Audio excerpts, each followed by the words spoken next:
loads of stinger nettles. Cook them down with some garlic stuff. Got a few so far, but that's nowhere near enough because it shrinks down a lot when you cook it. Like spinach. Oh yeah, a lot like spinach.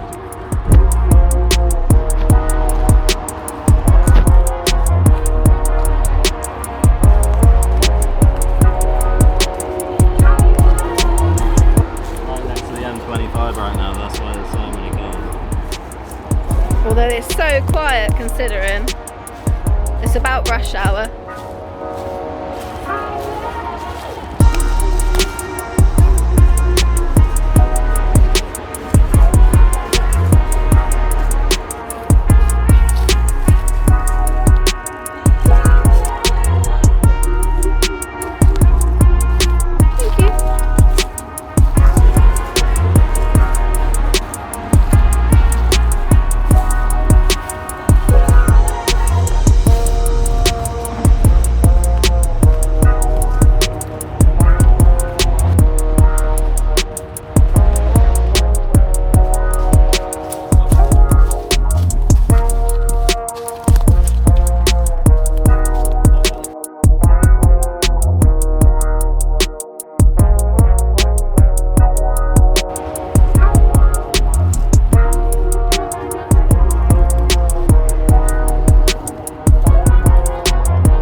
Got to get the water on the boil. We've got the fire going nicely now. Just rest that on top there.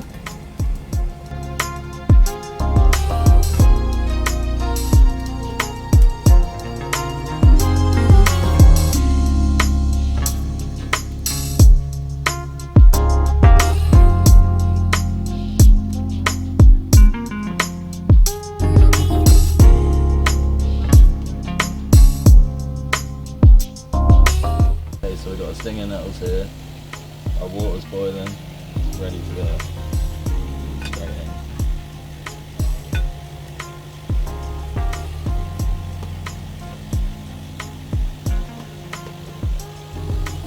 Just leave them for probably about 3 or 4 minutes and then we'll come back. That's what you call a fire.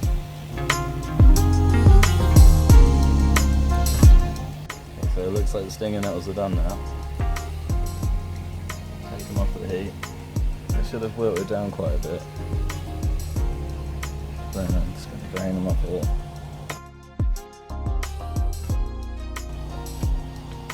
So drained off the nettles nicely there. And I'll whack them straight on the plate.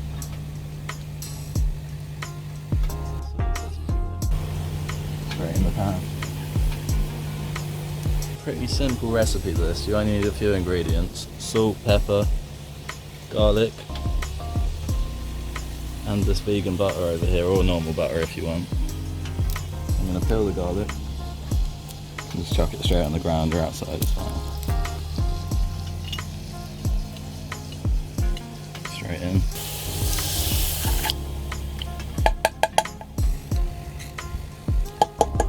Just let that garlic cook down a little bit. Once you think your garlic's nice and cooked, stinger nettles, they go straight in. They're all cooked together, that smells amazing, smell that. Smells good. Back on. Now it's time to toast the bread.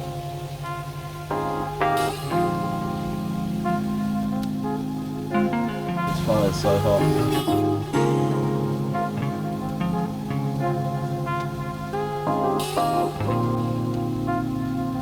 bread's nice and toasted. You see that?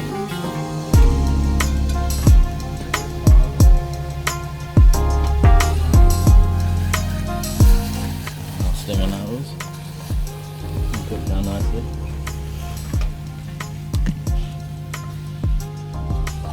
Now all you need is a bit of salt and pepper.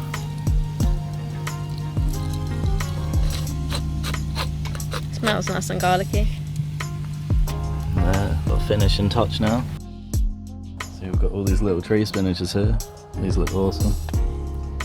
You can actually eat these little leaves. A few of these little wildflowers.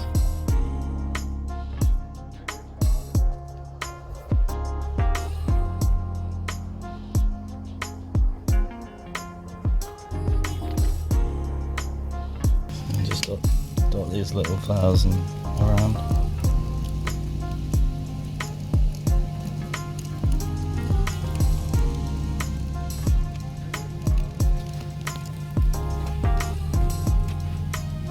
There we go, guys. It's pretty easy, you can find it anywhere. It literally grows everywhere.